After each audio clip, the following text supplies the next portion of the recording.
100,000 pesos a month he spend. Hala, it's open on. For the heat. Good morning, Philippines! Hello guys, good morning. Another day na kayon ngayon, Tuesday. Punta kami mamaya sa isang bahay. Pero bago niyan, tubigan ko lang yung labas. Pero naginawan ako. So, tubigan ko kasi hindi sila natubigan kahapon. Yung sa likod ng bahay, hindi yung mga gulayan natin, hindi ko natubigan. So, ano lang tayo. Yan. Yun, masakit yung puson ko. Nag-take na ako ng Aleve ngayong umaga kasi sumakit. Oops, lobat pala itong ano natin. Guys, dahil hindi ko pinasok ng ilang days sa ginaw. Look, nag ano siya, oh, na-shock. Lemongrass.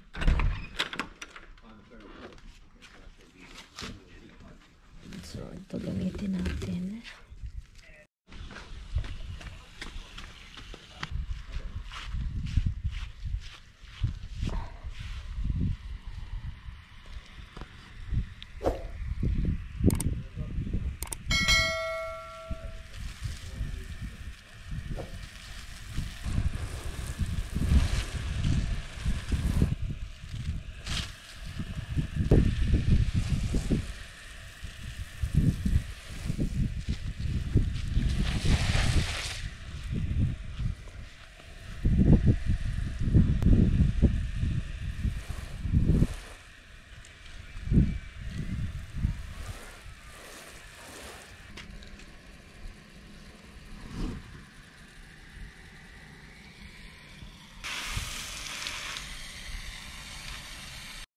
Good morning, Vietnam.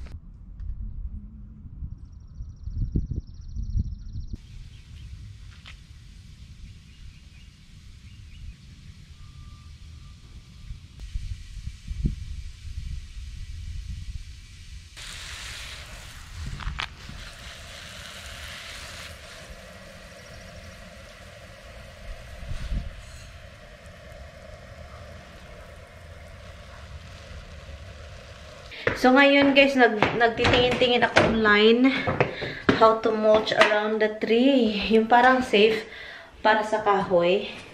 So, ang dami naming mga kahoy-kahoy dito, di ba?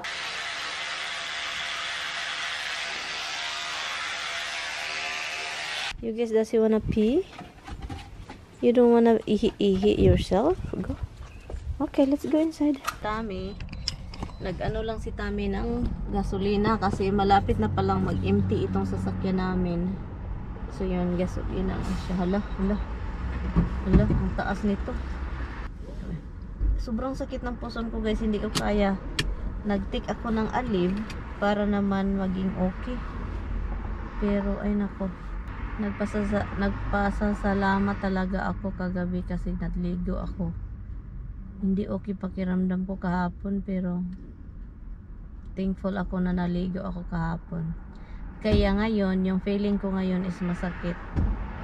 Kasi even though kahapon yung nag-start yung period ko, kapag maliligo talaga ako, masakit yan. So kung meron ako and then everyday ako maligo, everyday din ako may sakit sa puson. Hello, why is it still empty?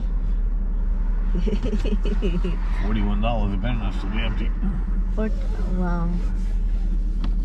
Everything is like 273 anyway. Wherever we go. Thank you, Joe Biden. Huh? Thank you, Joe Biden. Thank you. Look at that bus, family bus, oh. That would be nice. There's a lot of them.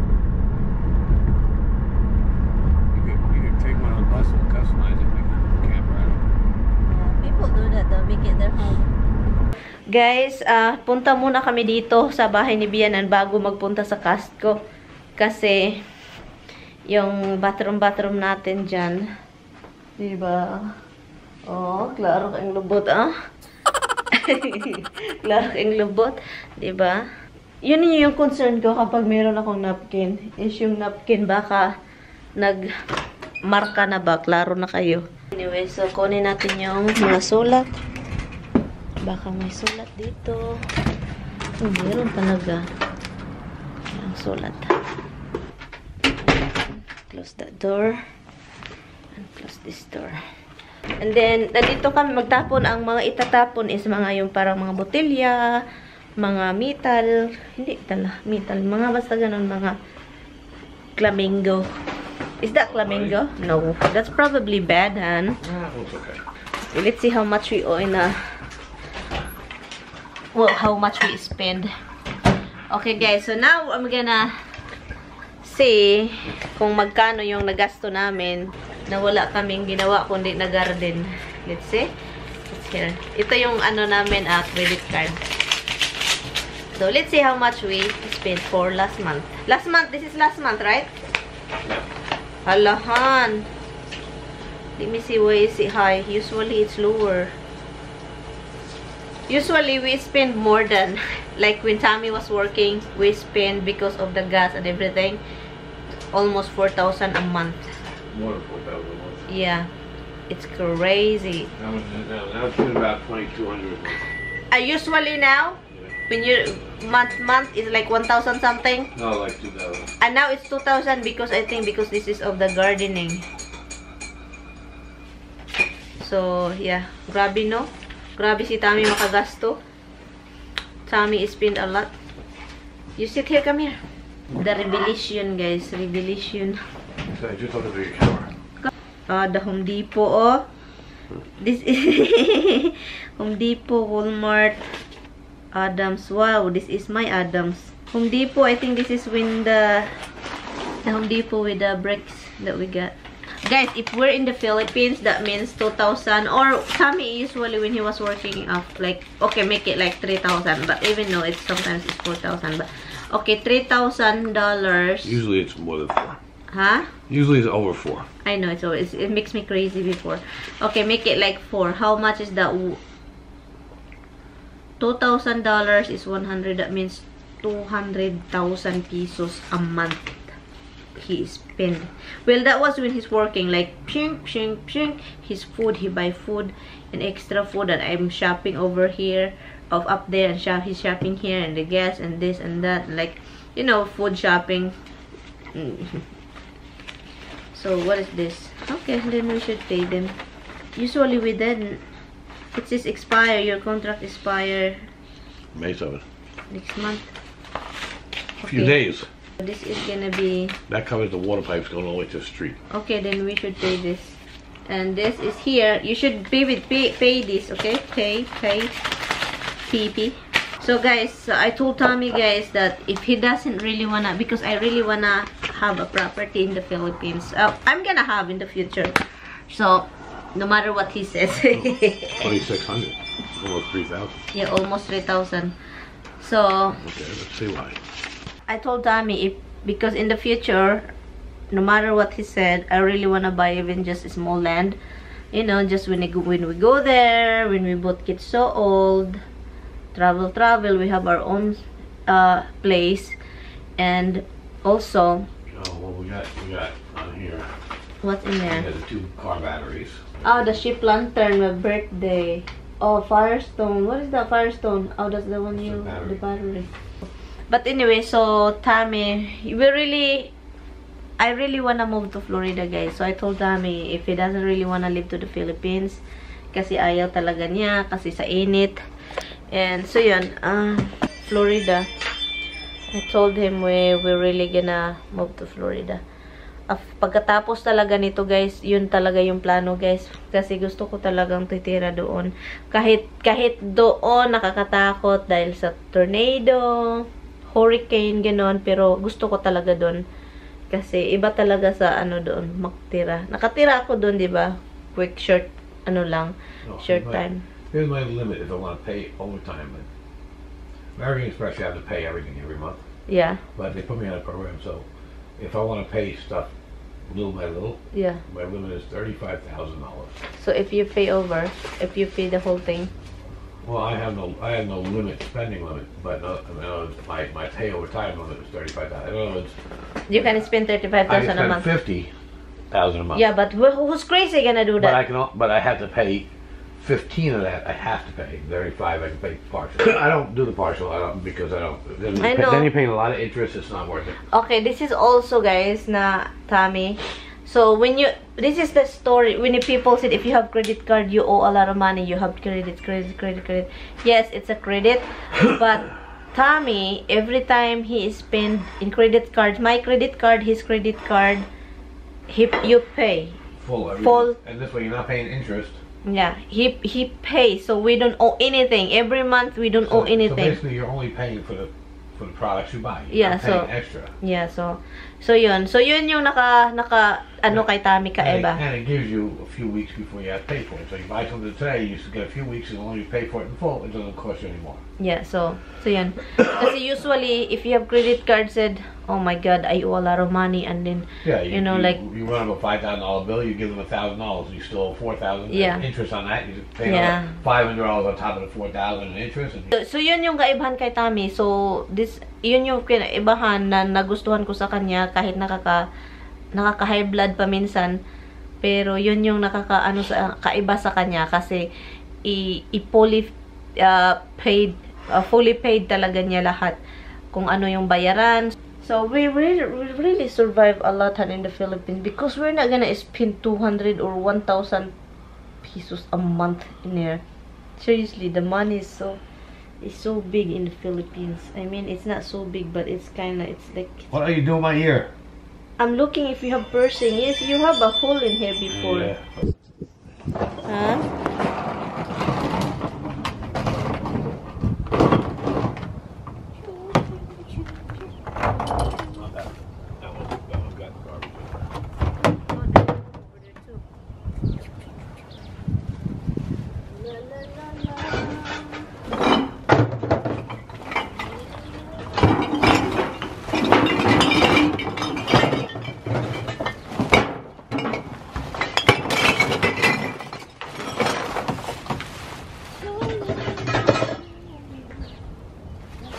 Can I just put that this one? So what is that over there? The one you're opening. I don't know. That's what we thought. No, this one. Wait, this is not the side.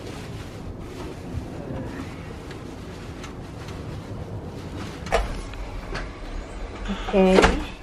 Nag-iba na talaga yung ano, guys. Honey, let me see. Hold on. Watch. Hold on. Nag-iba na talaga dito. It's really nice now. I mean, it's not nice, guys, but I mean, compared to before. Okay, shut it off. Okay, we're heading to Costco. We're just gonna buy little, right, honey? Okay, that's the deal, huh? Yep. This building here is not even done. What is this building again?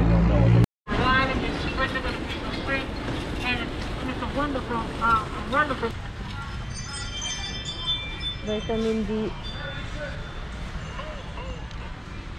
Is that the one you're taking? You should be taking these too. No, I mean, is that the one? Is that the right one? Yes. These are nice, the little pills though. Let me see. Honey, is this real? Yes, it makes it balance. It's so tiny. That's good. No, I don't want it. You want? No. Go ahead. Yeah, right. No. Let's see if they have lamb. Oh, maybe.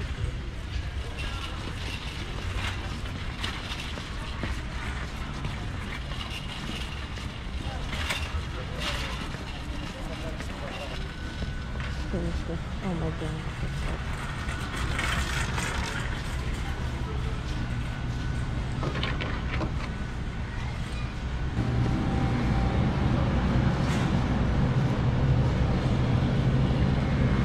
It's big. Yeah. Look, the price. Oh, 37. Oh, that's no, this one. Lots of cows. Yeah. You got 5 pounds. Look, they're selling Hawaiian bread now here. I told you, 32 for a thing. I stuck For eating it $5.29. now. It's cheap. 5.9. How many?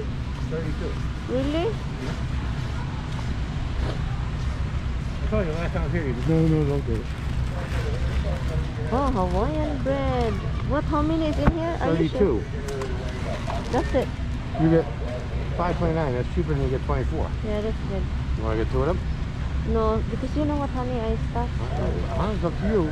The way you go through them. And this is what this back to the thing. I'm just saying. Okay, let's go. I don't see. Can you find lamb?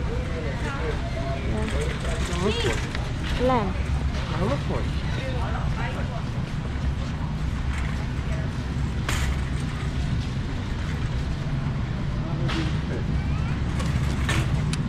Lamb. Right there. Huh? Right there. Oh, it's right here. Yep. So you don't really look before. Good price. 11. They always 11. Usually 13. Get only 2 towels. We only need 2. Can we get the fork for dinner?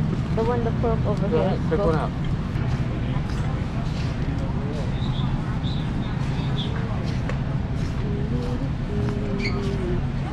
No, there's no pork. No, that's not pork, that's chicken. You want the rib? Oh yeah, the rib.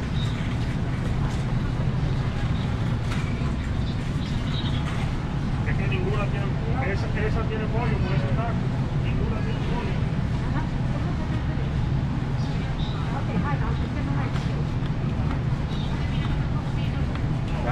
Hala, it's open all? For the heat. No, it doesn't close properly. Please hold it properly.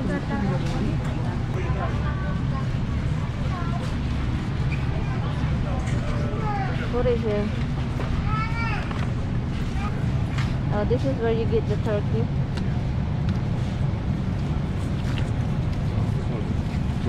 Yeah. Can only get 3, honey. 3. Because they still have 2 downstairs. Yeah. Huh? Hello, what's happening here? It's hot now, eh? Hi guys, dito kami sa isang bahay, sa bahay ni Bianan, kasi meron kaming papel ni sister-in-law. Kailangan namin, nakalimutan namin i-drop off. Binalik lang namin. Para kasi tax yun ba? Importante. And yun, marami kaming nabili. And also, ang gasto, magkaano yung gasto namin ngayon sa Costco is 388. So yun. So yun yung grocery natin ngayon sa Costco. Every time you go to Costco guys, kung mag-pick up ka lang ng mga ilang piraso, mahal na siya. So kasi bulk siya. And then yun, kaya bulk din yung utang namin. Okay. It's not in our house. It's not our house. Oh, this is paid, you said. I know, but let's see.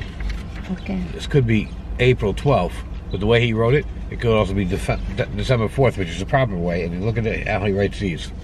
June 4th. So you're sitting there saying this is December, but this is...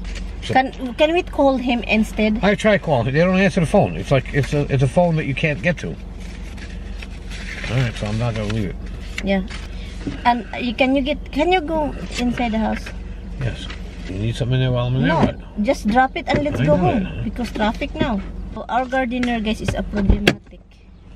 Kasi I told my mother-in-law before and Tommy to change it. Change another gardener. Hindi nila ginagawa. Well actually, pag matapos mabenta na itong bahay, wala na kaming problema dito. Kahit yung gardener, probably they will change the new gardener. Anyway, forget about that. So, pauwi na kami. So, din kita-kit sa bahay, guys. Nakabili tayo ng mangga. Yes! Bahay na tayo. Kakain lang kami. Yung mga kakain lang namin leftover lang, guys. Kasi meron kaming mga leftover. Naglalaba po ako, guys. Tapos na kaming kumain. Laba-laba time lang tayo kasi ang dami kong labahan na nakatingga lang dito. Dito ko sila nilagay. Hi guys, we're gonna end the vlog. Look at my hubby. What are you doing? Okay guys, we're gonna end the vlog. Salamat guys sa panonood. Good night. Say good night. Hey guys. Anyway guys, I will see you guys tomorrow. Salamat guys sa time. Salamat sa pag-click. Salamat sa lahat. Salamat kung nag-like ka. Salamat kung nag-subscribe. Salamat. Kung hindi rin, salamat sa panonood. Bye. Good night. See you tomorrow.